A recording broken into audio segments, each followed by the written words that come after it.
야고보서 5장 1장 5절부터 12절까지 현재시 교독하겠습니다.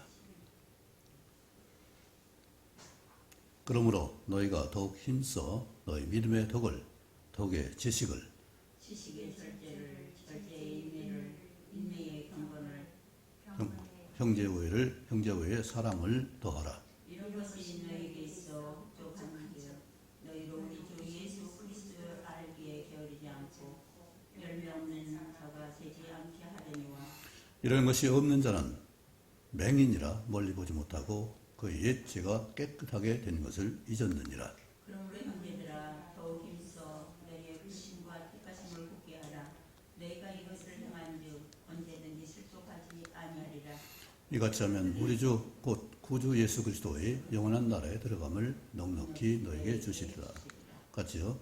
그러므로 너희가 이것을 알고 이미 있는 진리에 서 있으나 내가 항상 너희에게 생각나게 하려 하노라. 아멘. 사도 베드로는 우리에게 열매 맺는 삶을 살도록 하기 위해서 그런데 전서에서 고난을 말씀했습니다. 시련과 연단을 말씀했습니다. 그리고 그렇게 해야 결국 고린도후서에는 열매를 맺을 수 있다는 그 과정을 말씀하고 있습니다. 지난주에 우리가 하나님의 성품에 참여하는 자가 되게 하려 하셨다는 말씀을 했습니다. 엄청나게 우리 자신이 어떤 존재인가를 다시 한번 새롭게 하는 말씀입니다. 어떻게 우리가 하나님의 성품에 참여할 수 있을까? 감히 상상도 할 수 없고 바라볼 수도 없는 하나님의 성품에 참여할 수 있는 자로서 살면서 오늘 그렇게 해야 그런 자가 돼야 열매 맺는 삶을 살 수 있다 말씀합니다.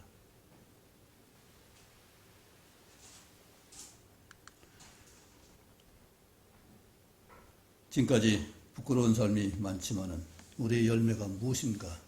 우리는 사랑과 물질의 열매를 많이 말합니다. 이 가을에 풍성한 오곡백화 참 많은 과일나무의 열매들을 생각합니다. 그리고 이 자리가 꽉 찰 수 있도록 풍성한 전도와 양육의 열매도 우리가 많이 생각할 수 있습니다. 참으로 이걸 생각하면 너무나 부끄럽죠. 또 생각할 수 있는 것은 우리가 이 열매라는 것을 주의 말씀으로 본다면 빛의 열매가 있습니다. 빛의 열매는 의의 열매, 착함의 열매, 또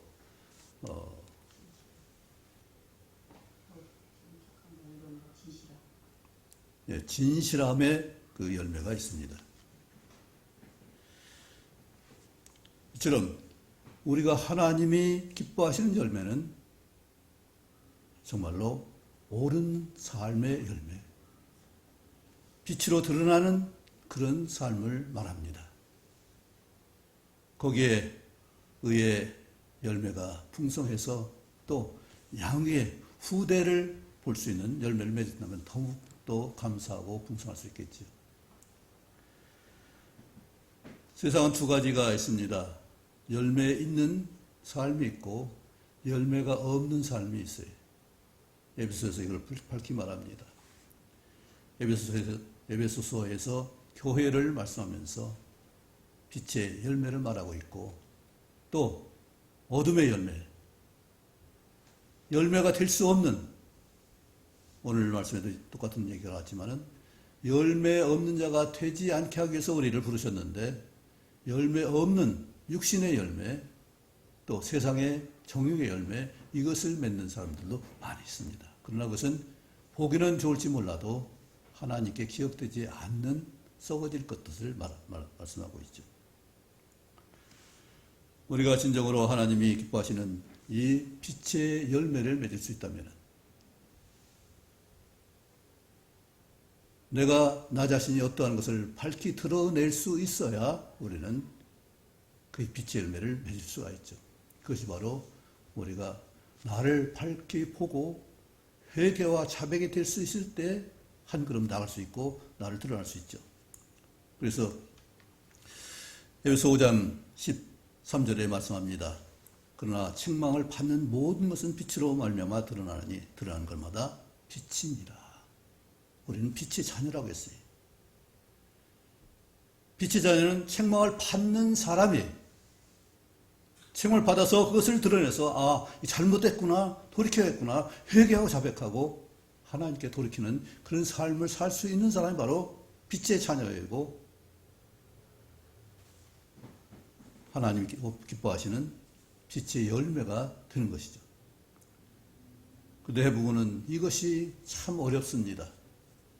우리는 책망받는 거 참 익숙하지 않아요. 누가 함부로 책망도 못하지만은 책망했을 때 우리 받는 태도는 정말로 쉽지 않습니다. 세상을 보면 말할 것도 없지만은 우리 믿는 자 안에서도 이것이 참 어려워요. 그리스도 안에서도 책망하기가 너무나 어려워요. 그래서 교회에서 지금 없어진 것이 권징이 없어졌어요. 치리가 없어졌어요. 이처럼 다스림이 참으로 어려워요.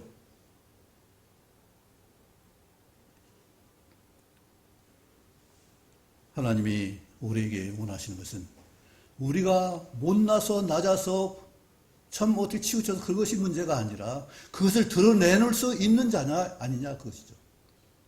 하나님 그것이 우리가 주님의 말씀 가운데 성령으로 충만한 가운데서 그것이 낱낱이 드러나서 고쳐질 수 있다면은 어떤 병도 고칠 수가 있고 어떤 잘못된 것을 바로 잡을 수가 있는데 그걸 드러내놓지 않기 때문에 고쳐지지 않는 거잖아요.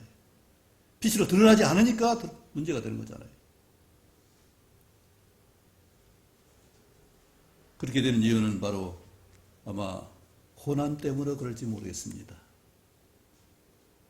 주님이 지신 십자가의 고난이 너무나 두렵기 때문에 그럴지도 모르겠어요. 너무 두려워서 무서워서 그것을 내놓지 못하고 내가 더 어떻게 잘못될까 봐 그것 때문에 그러는 거죠. 그런데 진정으로 낫고자 하면은 그 사람은 빛 가운데 나올 수밖에 없을 것입니다. 주님께서는 소경도 고치시고 중풍병자 또 38년 된 병자도 물어봤습니다. 네가 낫고자 하느냐? 네가 무엇을 원하느냐?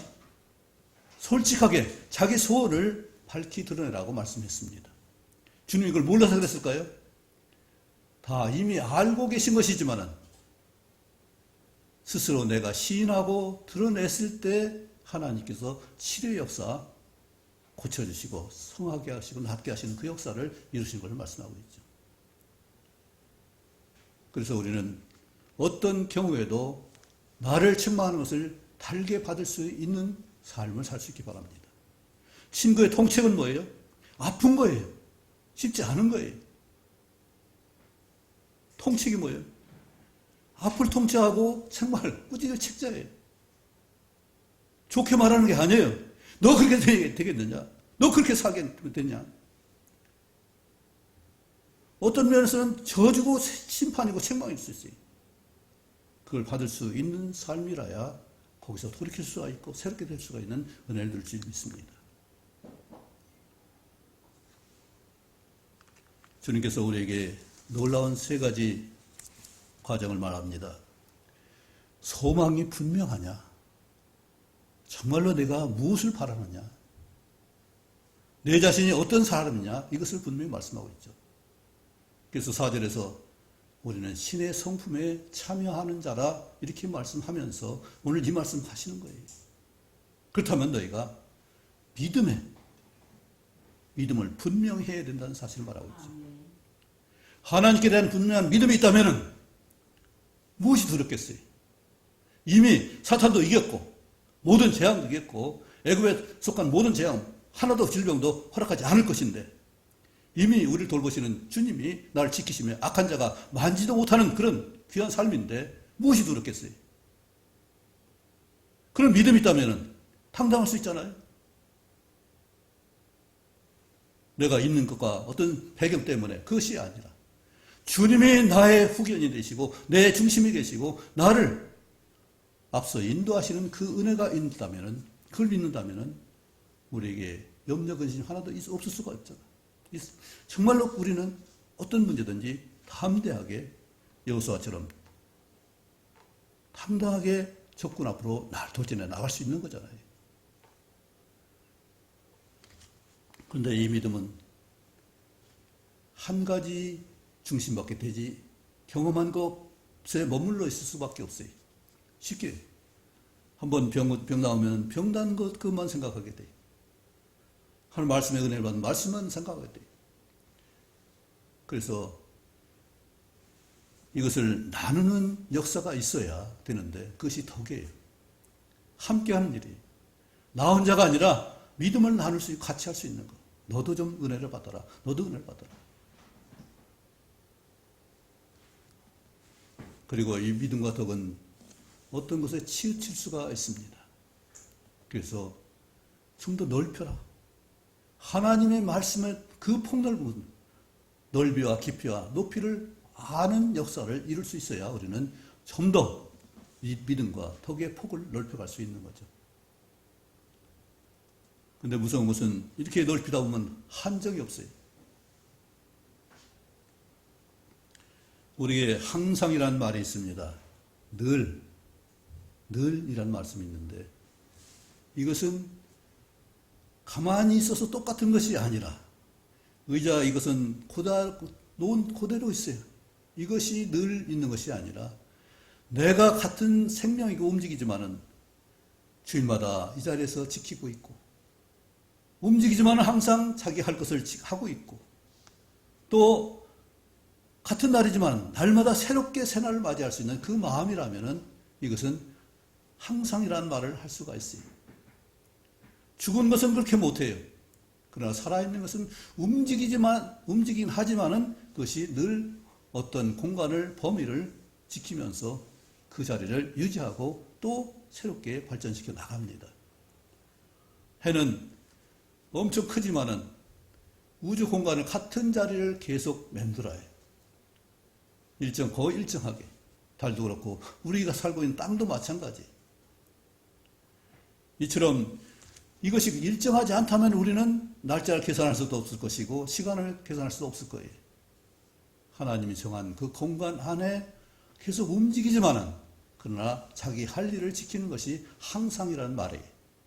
그리고 이것은 나쁜 것이 아니라 늘 한 것은 상자가 위에 숭상할 상, 높일 상자예요. 그 밑에 치마 상자예요. 수건건자예요. 이것이 늘 상자인데 이것은 우리가 옷을 단정하게 늘 입고 부끄러운 치부를 드러내지 않고 정말 정욕적인 것이 아닌 그 순전한 삶을 드러내기 위해서 그것을 항상 늘 상입니다. 자기를 지키는 것이에요. 우리 절제가 이래서 필요합니다. 얼마든지 우리는 할 수 있지만은 그러나 그것은 어떤 범위를 넘어가서는 안 되는 거죠. 우리가 주님에게까지 잘할 수 있습니다. 그러나 주님을 넘어서는 것은 안 되는 얘기예요.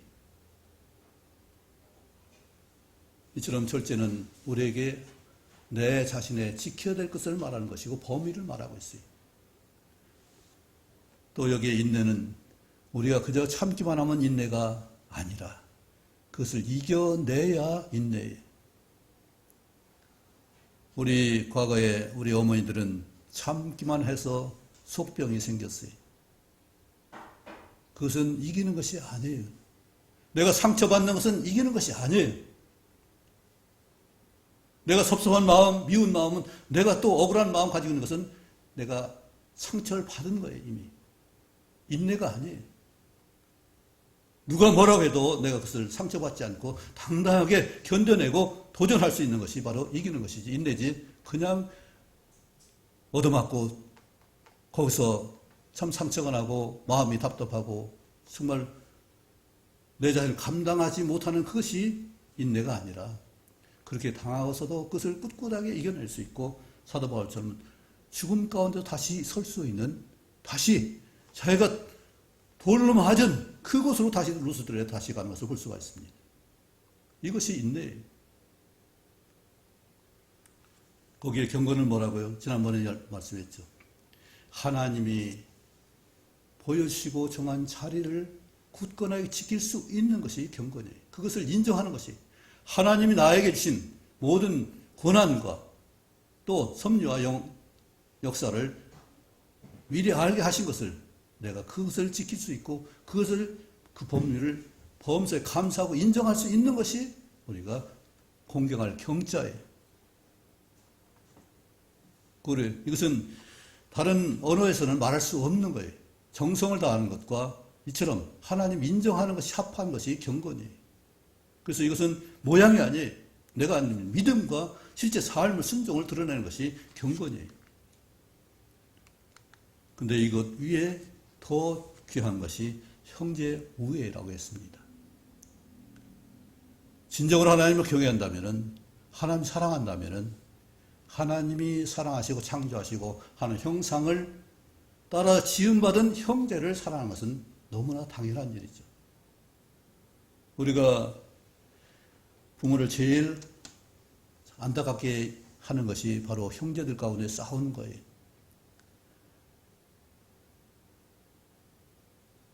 저희 형제들은 그렇게 다투는 일이 없었는데 큰 누님과 작은 누님이 좀 알력이 있었어요. 큰 누님이 몹시 열병이라고 해서 축구도 온 걸 견디지 못하는, 그래서 제 그 위로 두 형님이 돌아가셨기 때문에 아주 어머니는 이 아이가 잘못될까봐 노심초사하는 거예요. 그런데 이 큰 누님은 몸이 안 좋으니까 징징대고 치마자락 붙들고 늘, 그래서 어머니는 그에게 참 아무것도 안 하게 시키죠. 하나도 안 시켰어요. 그런데 둘째 누님은 성품이 순해요.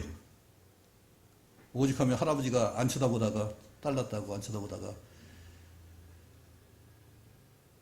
방에도 안 들어왔었는데 나중에 어떻게 들어와서는 그 논의는 누워서 노는 걸 보고서 떼끼놈, 나는 너 이뻐서 그런 것이 아니라 넌 순해서 이쁘다. 그랬는데 그 누님이 속으로는 그게 큰 언니가 불편한 거예요. 나는 불도 떼고 나는 일도 해야 되는데 그 언니는 맨날 놀기만 하고 자기 때를 쓰니까 얼마나 시기가 됐겠어요. 그런데 어머니는 그것이 얼마나 어머니는 언니가 좀 건강했으면 좋겠는데, 둘째 누나는 건강해서 뭐 동네에서도 뭐 남자들도 이기고 그랬으니까 뭐 걱정 안 했는데 그 언니가 약해서, 사람이 질병이 있고 좀 약하면은 성질이 어떻게 돼? 까칠해지잖아요. 그래서 어머니가 늘 생각하시, 너는 교회 좀 다녔으면 좋겠다. 어머니는 교회 신앙을 갖지 않았는데도 불구하고 교회 좀 다녔으면 좋겠다. 그때만 해도 교회 다니면은 좀 온순해지고 그렇게 하는 것을 아는 것 같아요. 그런데 누님은 그때 나이가 60대가 되도록 아마 안 믿었을 거예요. 동생도 까칠했어요. 제 동생도 이제. 왜냐면은 어머니가 나이가 43살인가 해서 낳았으니까 젖이 부족해서 늘 배가 고프니까 찡찡댔어요. 그래서 숙모 같이 사촌 동생이 있었는데 거기 가면 젖이 풍성해가지고 젖이 흘러 넘쳐요.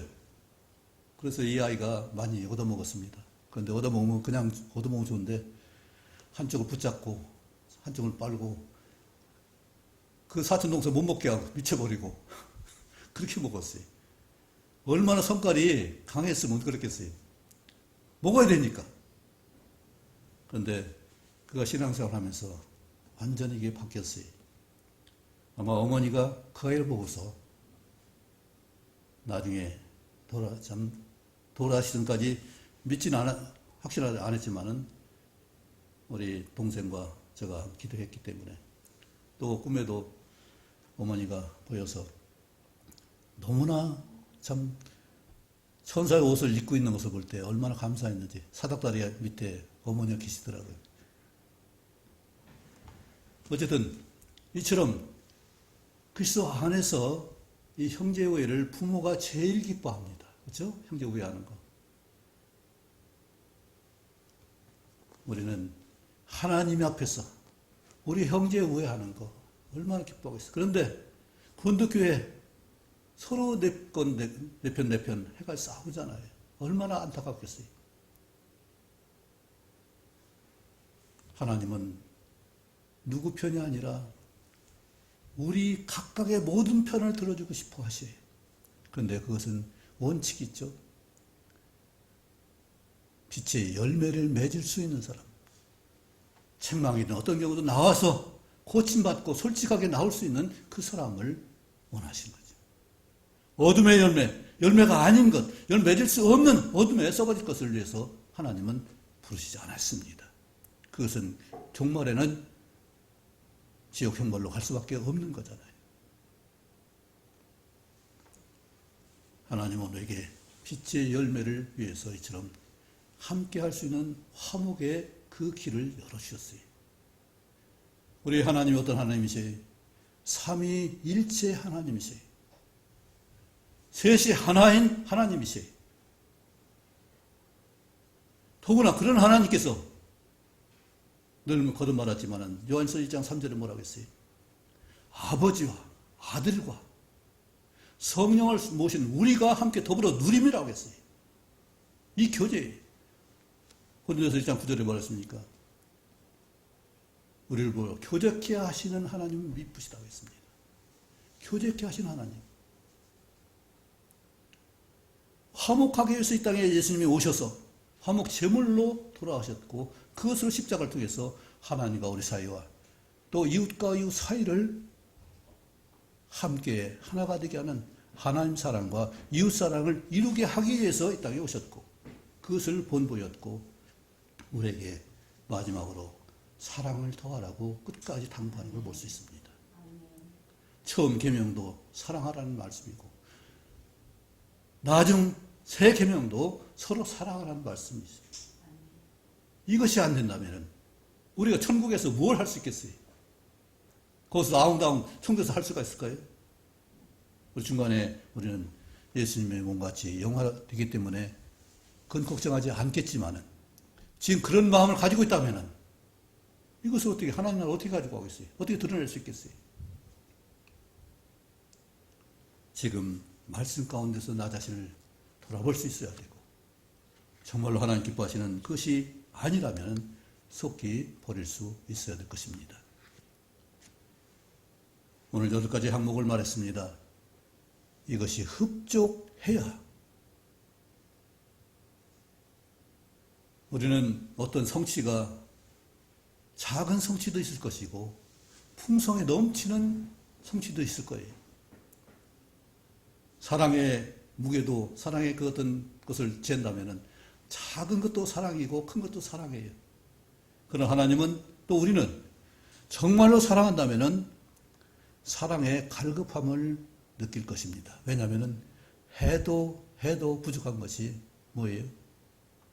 사랑이거든요. 사랑해본 사람만이 사랑에 부족한 것을 알 수가 있고 섬겨본 사람만이 섬기에 부족한 것을 알게 되는 거죠.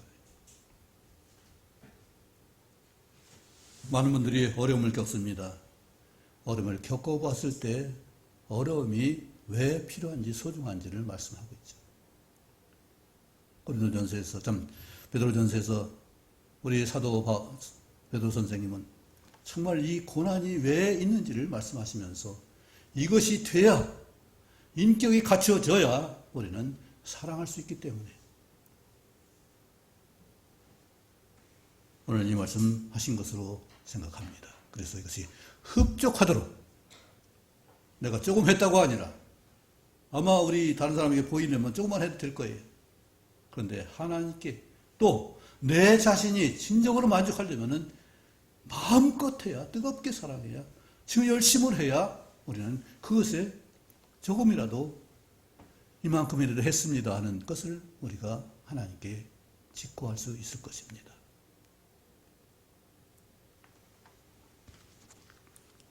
그리고 또 그리스도 알게 게으르지 않고 더욱 힘써서, 오늘 5절에 처음부터 그랬죠. 너희가 더욱 힘써서.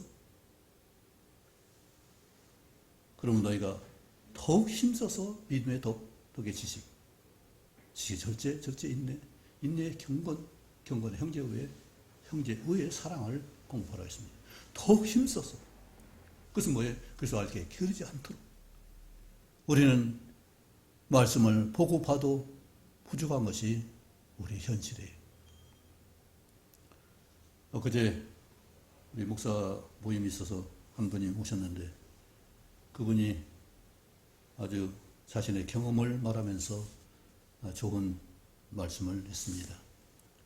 아까 사무가 얘기했듯이 갈라디아 1장 1절에 사람에게서 난 것도 아니고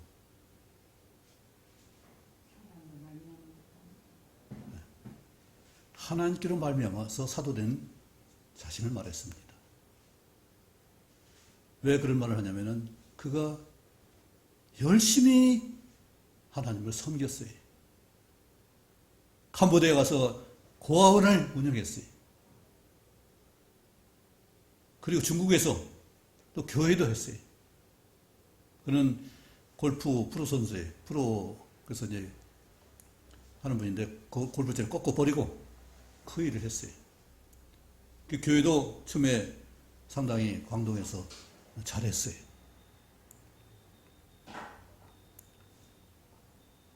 근데 딸을 중간에 잃게 됐습니다. 그 사모가 미쳐버리잖아요. 중국에는 화장하는데 화장하는 그 화장로 화로를 갖다가 보여준다는 거예요. 그러니 그 아내가 딸의 그 모습을 보고 뛰어들어가려고 하는 거예요. 그 목사님은 그걸 끌어내느라고 씨름을 했다는 거예요. 근데 그 사모의 마음이 어떻겠어요? 이곳에 하나도 자기 선교지에 붙어있질 않는 거예요. 제주도에 갔었는데 난 제주도에 살고 싶다, 아내가 그렇게 말하더랍니다. 근데 자기는 그걸 모르고 그저 나는 하나님만 섬기면 되는 줄 알았다고. 그런데 나도 깨닫고 보니까 아내가 교회라고 하더라고요. 제주도에 와서 선교를 했습니다. 그래서 자기는 아내 뒤로 숨었다고 그래요. 무슨 일 있으면 아내하고 얘기해요. 아내가 자기 말해주면 또 그걸 말해주고, 아내의 전면을 세우고 자기는 뒤에 서서 교회를 했는데 자기 신방도 잘 안 했다고 그래요. 그런데 그 교회가 벌써 잘 돼가지고 참 자기는 성경 공부만 했다고 그래요. 10시간. 적어도 그 일하면서 5시간 이상은 성경을 공부했다고 그래요. 그래도 부족하잖아요. 그래 지금도 여전히 공부하고 있고. 상당히 도전이 됐습니다. 열매 없는 자가 된 것은 그만한 게으름이 있었기 때문에 그렇게 된 것을 알 수가 있죠. 그리고 목표가 딴 데 있었기 때문에 빛의 열매를 맺을 수 없는 것이 아닌가 생각해 봅니다. 우리 열매는 뭐가 있을까요? 입술의 열매도 있습니다. 또 아주 쉬운 것은 잠언 31장 31절인가요? 거기는 그 현숙한 여인이 손의 열매가 그에게 돌아갈 것이라고 했습니다. 내가 행한 열매가 그대로 나한테 돌아온다는 것을 말하고 있죠. 다른 사람을 위해서 섬기지만은 그 섬김이 도리어 나에게 돌아온다는 사실을 인정할 수가 바랍니다. 왜냐하면 나는, 그 사람은 나한테 돌려주지 못하지만 하나님은 반드시 그것을 나한테 돌려주는 줄 믿습니다. 그래서 우리는, 제가 거듭 말하죠, 사랑은 희생이 아니라 투자라고요.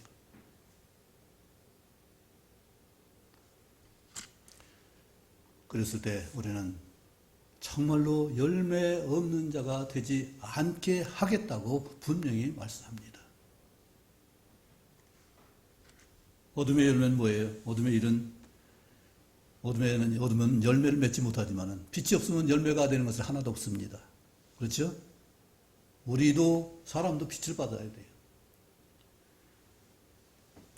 이런 게으르지 않고 열매가 있어야 우리는 밝게 보는 사람이라고 말하고 있습니다. 왜 그래요? 소망이 있으니까 그렇게 하는 거잖아요.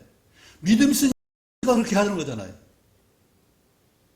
믿음의 눈, 소망의 눈으로 하나님 말씀을 보니까 우리는 그렇게 수고할 수 있고 도전할 수 있고 인내할 수 있는 거잖아요. 근데 세상 정욕과 육신의 정욕과 안목의 정욕을 가진 사람들은 어떻게 해요? 정욕으로 보기 때문에 멀리 볼 수가 없잖아요.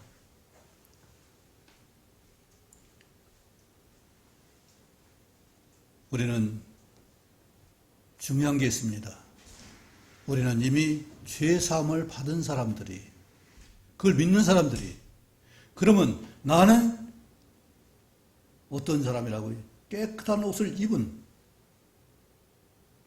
그런 항상 새롭게 함을 입은 사람으로서 나는 나 자신을 봐야 되는데 그걸 잊어버리는 거예요. 깨끗하게 된 것을 잊었다고 그랬어요. 나 자신 신분이 어떤 신분인지를 잊어버리는 거죠. 하나님의 성품을 받은 참여하는 자가 됐다면, 하나님의 깨끗하게 한 의로운 신분을 받았다면, 영원한 생명을 우리가 받은 자로서의 그 삶을 받은 줄 안다면, 하나님 것으로 우리가 부르심을 받았다면, 택하심을 받았다면 우리는 분명하게 그 신분을, 의식을 늘 할 것입니다. 근데 그걸 잊으면은 내가 하나님의 사람인지, 성령의 사람인지, 말씀의 사람인지, 빛의 자녀인지 그걸 구분하지 못해가지고 우리는 헤맬 수 있을 것을 말하고 있죠.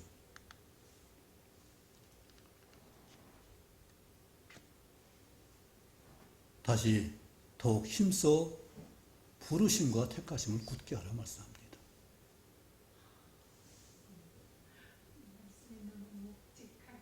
네. 더욱 힘써 거듭 이 말씀하고 있면서 너의 부르심이 어떤가? 택하심이 어떤 것인가? 이것을 우리가 정말 굳게 변치 않게 늘 새롭게 이것을 하라고 말씀하십니다. 이렇게 했을 때 우리는 실족하지 않는다 말씀합니다. 이것이 없으면 어떻게 돼요? 실족할 수밖에 없어요. 세상 이 어지러운 곳에 우리가 헤맬 수밖에 없어요. 빛이 없는데 어떻게 우리가 바른 길을 갈 수 있겠어요? 빛을 따라서만이 갈 수 있는 일이죠.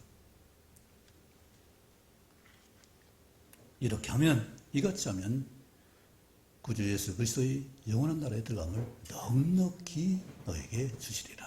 아멘. 이것이 하나님의 얼마나 큰 은혜예요. 거기에 또 하나 우리에게 이미 있는 진리에 서 있으니, 우리는 이미 예수님이 쌓으신 교회 더 위에 서 있는 사람들이, 진리의 말씀에 서 있는 사람들이, 구원받은 의로운 생명의 영원한 생명을 받은 그런 하나님의 자녀로서의 삶을 받은 사람들이, 우리는 항상 이것을 생각할 수 있어야 되고 서 있다는 사실을 인정할 수 있어야 돼요. 그랬을 때 우리는 정말로 그 8가지 항목의 아름다운 열매를 맺을 수 있고 결국 하나님 기뻐하시는 정말로 열매 있는 삶을 살 수 있을 줄 믿습니다. 우리가 보이는 전도의 열매, 순종의 열매, 참 양육의 열매가 너무나 부족합니다. 우리 이미 전도 열매 앞서 가신 분들 몇 분 있습니다. 우리 고광수 형제도 있고 김상만, 상근 형제도 있고 그 앞에 또 먼저 간 그분도 있고,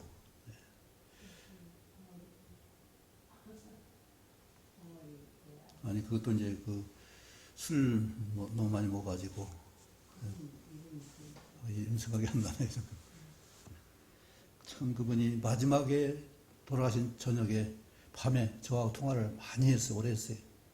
아침에 병원에 가세요 했는데 그 저녁에 그 밤에 돌아가셨어요. 새벽에 돌아가신 것 같아요.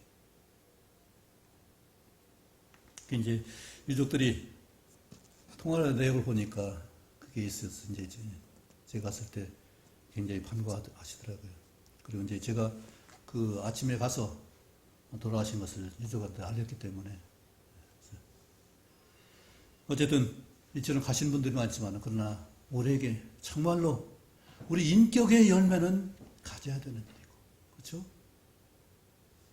그리고 관계의 열매를 더 풍성하게 갖기를 바랍니다. 특별히 가장 아름다운 것은 감사의 열매에 범사에 감사할 수 있는 우리가 된다면, 범사 인정할 수 있는 그런 믿음이 된다면 우리 삶은 좀 더 평탄할 뿐만 아니라 평강을 누릴 수 있고 더욱 소망에 풍성할 줄 믿습니다. 이 가을에 참 부끄러운 얘기지만은 열매 있는 삶을 위해서 말씀했습니다. 하나님 기뻐하시는 열매 있는 삶을 살 수 있고 또 실제로 그래서 하나님께 영광 돌릴 수 있기 바랍니다. 그래야 풍성함이 있죠. 요한복음 15장에 이 열매 맺겠어. 내 말이 너희 안에 있으면 너희가 풍성한 열매를 맺을 것이라고 분명하게 말씀했습니다. 제가 신앙생활하면서 제일 처음에 겁을 먹은 것이 누가복음 13장에 포도원을 맡긴 주인이 무화과나무를 그거 심었는데 3년 뒤에 왔습니다. 그런데 무화과 열매가 없는 거예요. 저거 왜 열매가 없지? 저거 없는 걸 왜 키우나? 베버리지. 그러니까 농장지가 주인님 이거 조금만 더 참아주세요. 내가 좀 더 갖고 보겠습니다. 좀 더 거름주고 좀 더 키워서 열매 맺도록 하겠습니다. 주님은 이걸 위해서 이 땅에 오신 거예요. 그렇죠? 우리가 열매 맺는 삶을 위해서 이 땅에 오신 거거든요. 화평의 열매를 맺는 우리가 되길 바랍니다. 우리 엘리사를 생각하면 또 열매가 생각나겠습니다. 엘리사가 처음 사역했을 때 엘리야로부터 갑질의 영광을 받아가지고 처음 사역한 일이 열매 맺게 하는 일이었습니다. 무슨 일이죠? 여력에서 사람들이 찾아왔어요. 이곳은 참 위치도 좋고 모든 입지 조건 다 좋은데 열매가 이거 떨어져 버려요. 결실을 못해요. 그러니까 엘리사가 소금을 가져오라고 해서 물 근원에 소금을 뿌립니다. 그러자 열매가 풍성하게 열렸어요. 열매 맺게 하는 그 일을 엘리사를 통해서 했습니다. 우리 몸에도 소금기가 반드시 있어야 돼요. 왜냐하면 소금기가 없으면 탈수 증상에 물이 남아있지를 않아요. 소금기가 있어야 물을 담고 물을 빨아들이기 때문에 견딜 수가 있습니다. 어쨌든 이처럼 열매 있는 삶을 위해서 주님은 우리를 부르셨고 그것을 위해서 오늘 예수님께서 우리에게 베드로를 통해서 말씀하셨습니다. 그리고 열매 맺는 삶을 위해서 예수님이 십자가 고난을 받으셨습니다. 부활의 첫 열매가 되기 위해서 죽음도 감당하셨습니다. 우리도 그 후에 부활의 은혜를 누리고 또 변화된 영광의 그 삶을 살게 될 줄 믿습니다. 기도하겠습니다. 아버지는 참으로 부끄럽고 안타까운 저의 삶이지만은 그래도 다시 한번 기회를 주시기를 원합니다.